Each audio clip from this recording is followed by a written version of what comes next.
We hear from Cherise, who is founder and president of Utah Moms for Clean Air.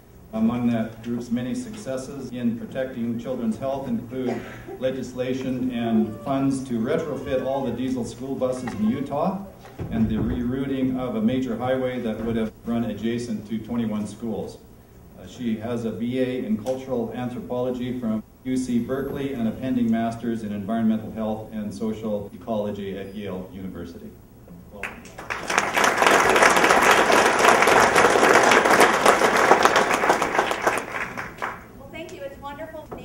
As reiterated by Dr. Minch, all of the moms in our group, thank you, greetings. They're standing with you in solidarity to fight this mine. So I'm going to share a little bit about my experience in Salt Lake City and living adjacent to a mine that is so huge you can see it from outer space. And I'm also going to share with you some of the tactics that we have employed and things we have learned from collaborating with communities across the world who are fighting Rio Tinto specifically.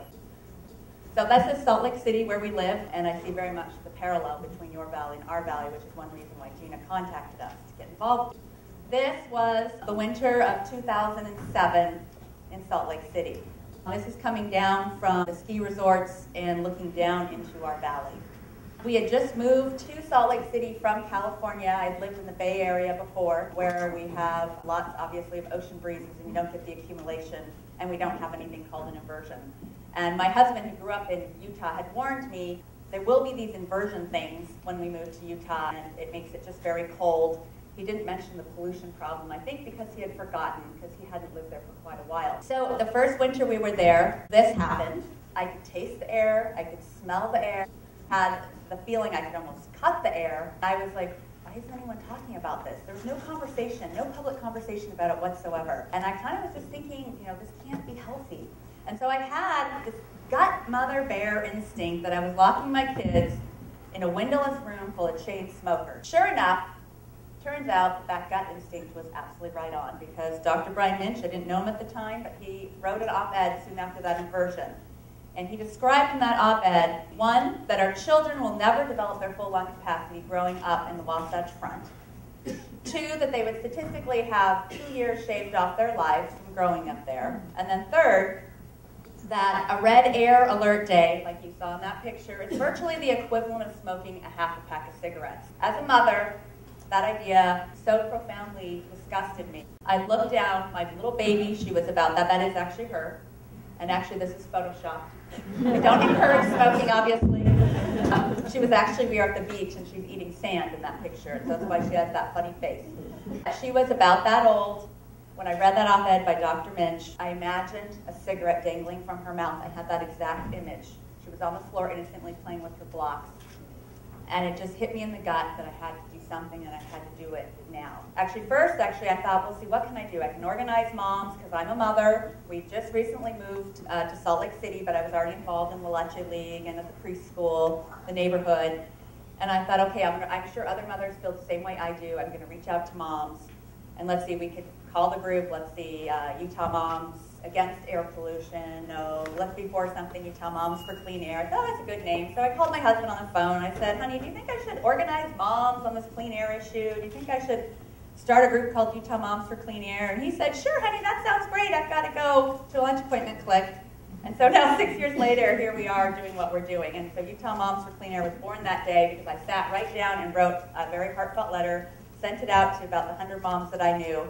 And clearly I tapped a nerve in the community, because a minute after hitting the send button, I started getting responses back from people. Right away, actually, a mother at the preschool, her husband worked with Brian, and so we got connected up immediately within our groups, both starting at the same time. So we started to learn, where was this pollution coming from? And basically what we found, and I'm giving you the very simplified version of this, but basically it comes from tailpipes and comes from industry. It's about 50-50. Not just individual cars, but it's also UPS trucks, it's the mail trucks, it's fire trucks, it's airplanes, it's anything that has a tailpipe. And then the other 50% approximately was coming from industry. And it was very apparent flying in and out of Salt Lake City and just driving through our valley, you can see the industry. We have the Kennecott mine that you can, as I said, see from outer space. We have a number of refineries that are right immediately adjacent to Salt Lake City. Of course, Rio Tinto came right up, as the bullseye for us, because They are the #1 polluter in our valley. Not only are they one of the #1 polluters in our valley, they are in our state and they are in our nation. They produce a disproportionate amount of air pollution for the United States of America, most of it concentrated right in our valley. Of course, there's benefits to having this mine in our community. There are jobs, and people need jobs. There's tax revenue to the community. That's also obviously positive. And then there's also philanthropy, that big corporations, they have extra money and they are often very willing to share it with the community. Some of it anyhow. So those are some of the benefits of having a big company, a big mine in your community. All three of those things are all temporary because of course the mine can't go on forever. I think your proposed mine has 23 years. So for 23 years it will provide those three things. So over on the right-hand side, the things that are also more permanent, you have the air pollution, the water pollution, the health costs, the ecological damage, the aesthetics. You saw how ugly it looks. The job losses, when the mine creates pollution in the valley, there are companies that are going to refuse to move there. We're going to actually be a less attractive place to the low polluting economy, for example. It's also going to lead to property devaluation. So for all of you living up on this hill right here, it's pretty much guaranteed your property values are going to take a big hit. Frankly, who's going to want to buy your house at the rates that you could offer it now once a mine is right behind it with all the risks that are associated with it? And then also you're going to have reclamation costs. One of the things I really want to point out here too is most of the things on the right-hand side are what are called externalities, negative externalities. A lot of that comes from the fact that most mining companies, and certainly Rio Tinto, rather than paying the true cost of doing their business, like to cut corners and cheat and externalize these costs onto the community. They could avoid most, if not all of those things. They actually put in proper control equipment, the proper mitigation, but they choose not to so they can send greater profits from Utah back to their London offices. So this is called a negative externality, and frankly, I fundamentally have a huge problem with it on a moral and ethical level. What's interesting is in the United States, what they're doing basically is legal, but as I said, I would argue it's not moral or ethical to cause harm to innocent others. And that's exactly what the mine is doing. So Kennecott in our community, in many ways, feels like it's become a one-company town, and we're a big city. We're the capital of the state of Utah. Yet it feels very much like Kennecott has permeated every sector, whether it's the radio, our government agencies, schools, universities, sports teams. They have penetrated everywhere. We're currently in an issue where they're applying for expansion. So they have a permit in right now to expand by 30%. So we're ahead of you in this phase, but right now we're trying to resist this expansion. And so again, they're bringing up the same things that the Ajax mine is bringing up to you. We're going to provide all these jobs. We're going to have more jobs with the expansion. Brian and some of his colleagues did some digging into the data, and it turns out that Rio Tinto Kennecott, one of the world's largest mines in the world, employs less than 1% of our population. The Sizzler Steakhouse in our valley employs more people than the mine. Okay? So when they say they provide jobs, yes, they'll provide some jobs. But again, what I saw at that scale, at what cost? Now look at how much pollution they create. If you break that down, it's 14,500 pounds of pollution per job. So Chevron is the next biggest polluter in our valley, and they're only responsible for 3%. Funny enough, Brian has received calls from some of the smaller polluters on our valley that said, we're unhappy with Rio Tinto Kennecott because they're hogging up the airshed and we can't get permits to pollute. Is that funny? So as you can see, Rio Tinto is a huge airshed hog, and you can pretty much guarantee that the mine that's being proposed in your community will also be an airshed hog. Our mine has some things, smelter and a coal-fired power plant, actually 3. 2 of them they're decommissioning, that of course increase those emissions that you probably will not have here, although I hear that there's a possibility that a smelter could be built, and more than likely they're not asking for it now. There's a good chance they're going to ask for it down the line, and I'm going to talk to you about getting the camel's nose underneath the tent. In fighting Rio Tinto, I was contacted by the London Mining Network a couple years ago. They're a London-based organization that monitors the mining companies that are out of England. One of them is Rio Tinto. And they asked if we would come to London and talk about our experience at their shareholders meeting. So we'll organize everything for you, we'll get you proxy shareholder status, and all you need to come and tell your story. So I said, okay, free trip to London, I'll go. I don't know what we can accomplish, but we'll see. So I went. 2 other moms with me. We brought our own photographer who photo documented the whole experience. And actually, the things that it was great to actually confront the board and the CEO and give them a piece of my grizzly bear mama mind. That was super fun. What really I came back with that was so fascinating, and this is what I want to share with you, is the London Mining Network brought people in communities from all over the world where Rio Tinto is operating. So for the first time ever, I was able to speak to other communities that were experiencing Rio Tinto, so that we realized that our situation was not unique. We were not alone in fighting this, and nor, like I said, was our experience a singular experience. This was a pattern. What they were doing in our community was being repeated all over the world. So there were activists that year from Indonesia, from Mongolia, from Michigan in the United States. There was a group from South Africa. So what I learned from that, talking to all these groups, is that these multinational mining corporations have a mining playbook. I don't think it's literally written down, but I'll tell you the tactics they employ in every city, every state where they're working, and I guarantee you that if they're not doing it already, they're going to be employing these tactics here in your community. So first is divide and conquer. Okay. What they did, for example, don't go so fast.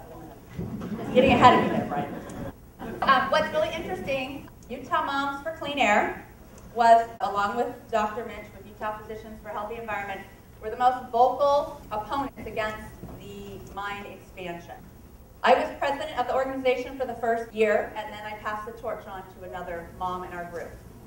When we first started our group, we got so much publicity that all the big polluters called us in to meet us, to find out who are these moms, what are they up to, kind of to assess us, I believe. And one of those companies was Rio Tinto. So a year later, Rio Tinto calls our new president and invites her to come and meet with them alone. And she goes. I actually didn't know this was happening. She went and she brought a couple other moms.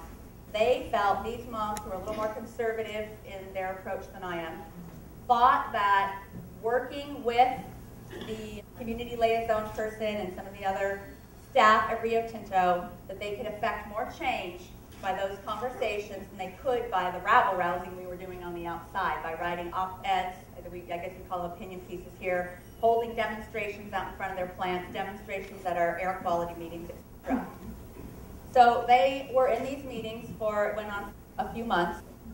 It came out that there was a meeting in Magna, which would be kind of the equivalent of your town here as far as its proximity to the mine. And I told the other moms, we've got to go to this meeting. We need to get as many people there. We need to ask hard questions to make a presence. And they said, oh no, we can't do that because we're in negotiations with them. And if we do that, it's going to jeopardize those negotiations and those relationships we've worked so hard on building. And I said, we're going. I'm going. And whatever moms want to come with me can come. So we brought a posse of moms, and there were kids, and we had a group there, and we asked hard questions. It turned out that the other moms were not happy with me for doing that. Without going into all the gory details, our group split into two, and our group actually almost imploded. I was almost ousted from the organization and almost walked away from it entirely. Fortunately, I had support behind me that said, no, you can't leave. You've got to stick with this. And so what we ended up doing, the board said, okay, let's just do a spin-off, another group, and that group can be the more conservative group, the one that wants to work more behind the scenes. That's what ended up happening. It was extremely painful and nearly destroyed everything that we had created. I would say Rio Tinto knew that. They saw the division and they went and stoked it, and that is exactly what they do. Whether it's internally in a group that is strong, that they'll go in and stoke division, or if it's between different groups, or if it's between neighbors, or between business leaders, or people on city council. You're going to see, and my guess is, have you seen that already? Yes. Okay, well that is one of their tactics. So what you need to do is outwardly you need to be united. And I know that's not easy.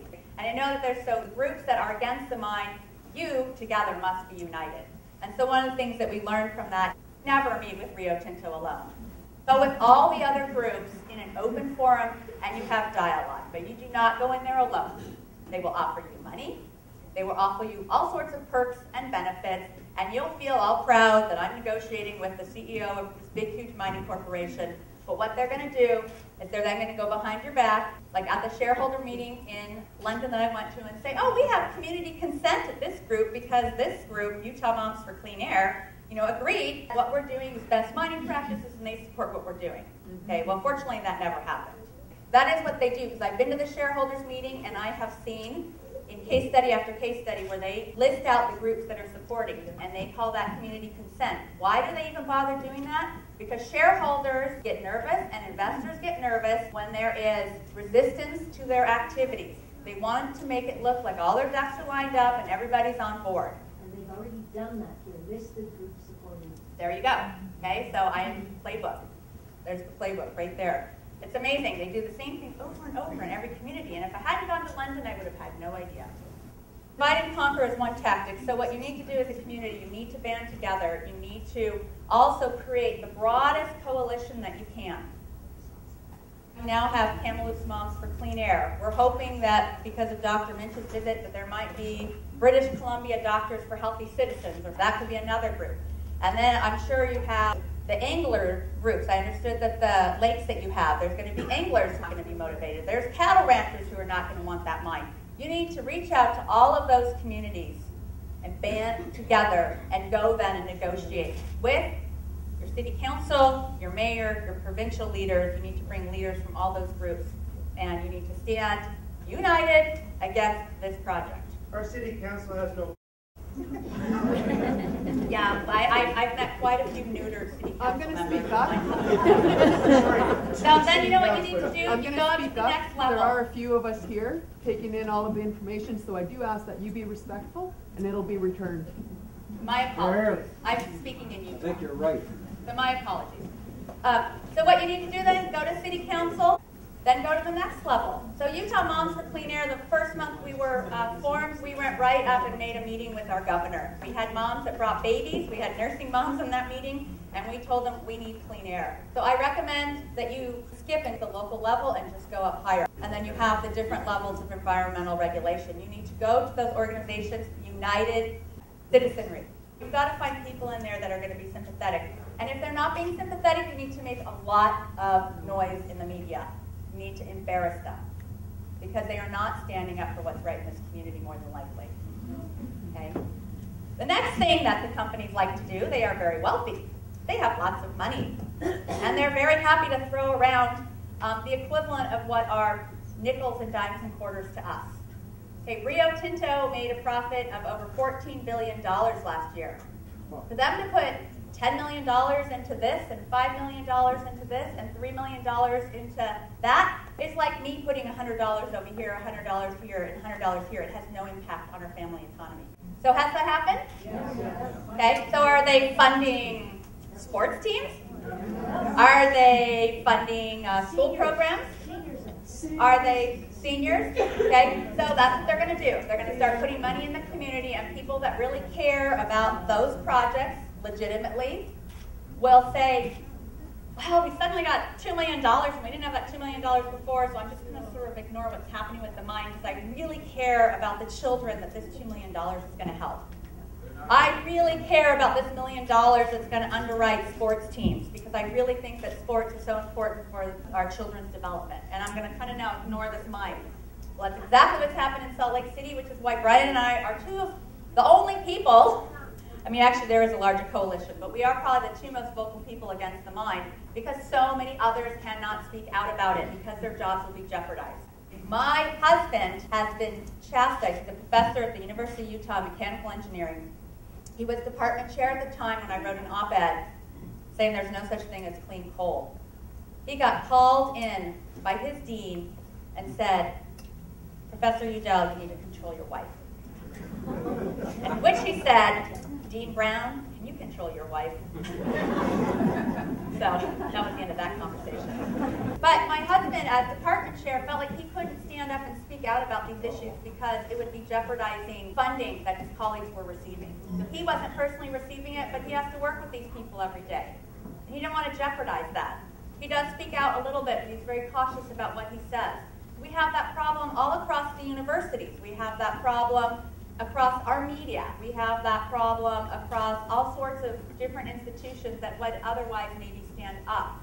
Last year when we went to the shareholders meeting, Utah Moms for Clean Air, I put a notice out to all of our members, hey, if you want to go to London with us next year and meet the shareholders and speak to the CEO and board that please come. So there was a mom named Christy who was an entomologist at our Natural History Museum. She wanted to go. Well, it just turned out Rio Tinto just built their new building. She actually felt that she had to ask permission from her boss at the Natural History Museum as an entomologist whether it was okay if she went to London to speak out at the shareholders meeting. Fortunately, her boss said yes. In the end, she did not come, however. That is what you can expect if it hasn't happened already here in your community. So it sounds like it's already happening, and they're going to only put more money in more places. That is silencing money. It's bribery, and I understand why people take it because of the causes they care about so deeply. This is the playbook. The next thing is bullying and intimidation. I'm helping a mom fight it. She's in Wellsville, Utah, a little small sort of country town off the highway. They're going to be putting in an overnight truck stop with 32 stations.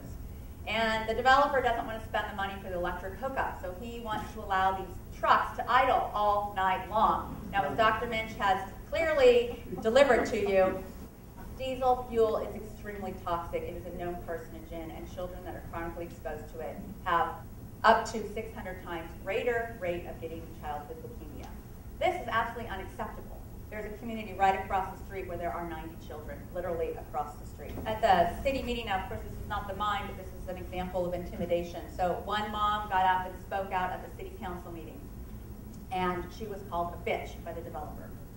It's already hard enough to go to these meetings, and it's a lot harder when in front of all your community members and on TV, well, it wasn't recorded, but you're called names. When also you start getting threatening emails, threatening phone calls.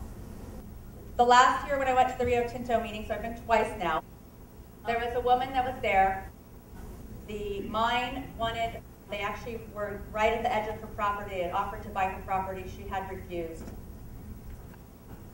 She was at a meeting in Chicago, actually an environmental, I don't know exactly what the meeting was, something to do with environmental organizing. Well, she was at that meeting speaking about how, at least in America, she felt like she was protected to speak out against the mine. While she was saying that, at her home, back in Michigan, that was out in the woods, somewhat isolated, and knocked on the door, husband answered, 2 men asked, "Are you against this mine?" He said yes. They beat the crap out of him and left him for dead. I'm not saying Rio Tinto did that, but someone associated with Rio Tinto did that. And that is what I'm talking about. Sometimes the intimidation gets to that degree. Fortunately, he survived and is fine. And if he hadn't survived, they would have never known what happened to him.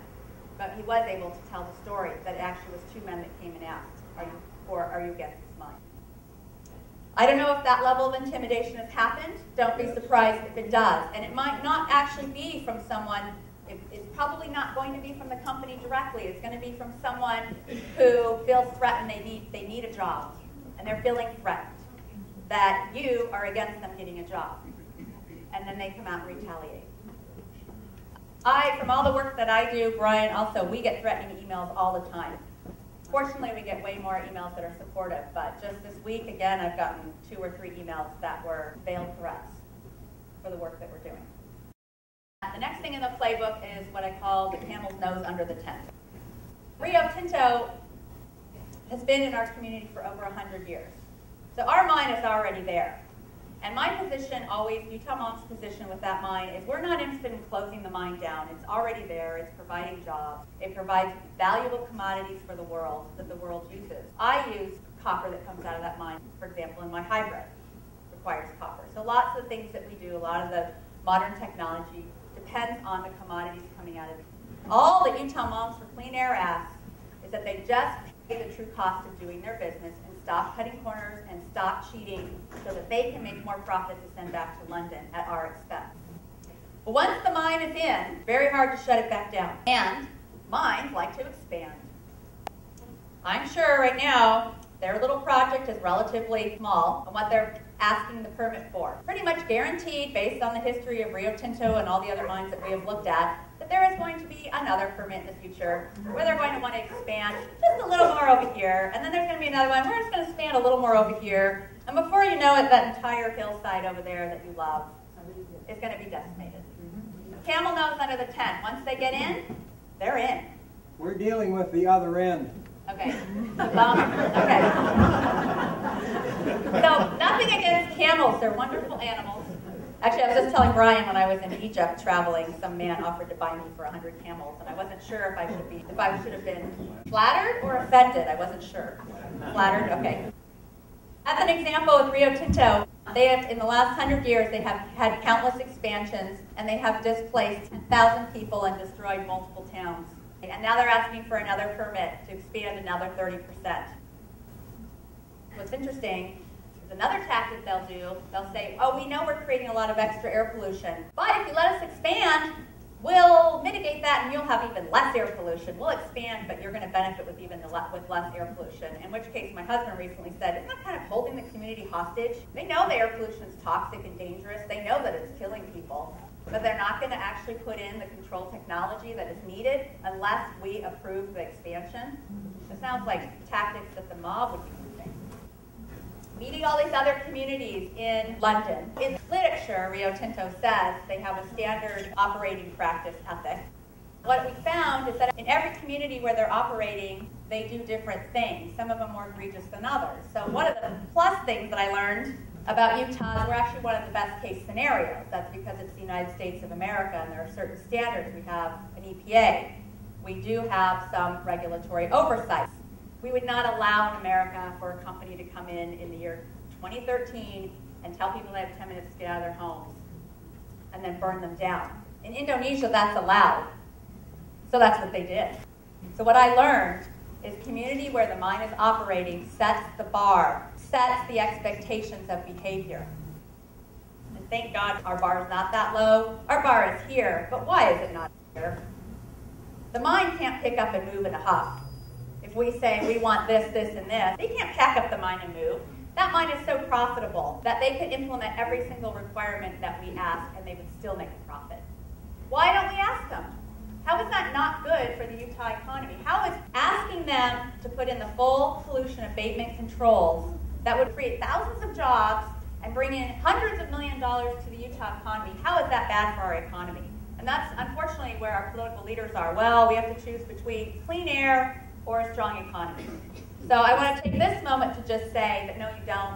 That is a false choice. It's set up by industry to make people think and also to create that division, that it's jobs or it's clean air, and then it gets people pitted against each other in the community, and then you cannibalize yourselves. It doesn't have to be that. So many reports in the U.S. have shown that actually protecting the air actually ends up creating more jobs and more benefits. So I'll give you a couple examples. Arctic Pope, who is an economist at Brigham Young University, one of the premier economists on air pollution, his research actually underwrote the Clean Air Act that we have in America. He recently released a report that said for every dollar spent on pollution abatement, $10 are saved in healthcare costs. So for every dollar spent in pollution abatement, $10 is saved in healthcare costs. See, the problem is if it was Rio Tinto that spent $1 on pollution abatement and they saved $10 in healthcare costs, it would have been solved a long time ago.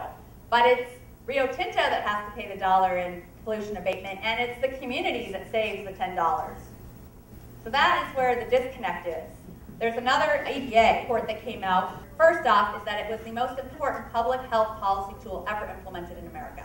More lives were saved from that act than from anything else that America's ever done on a public policy level.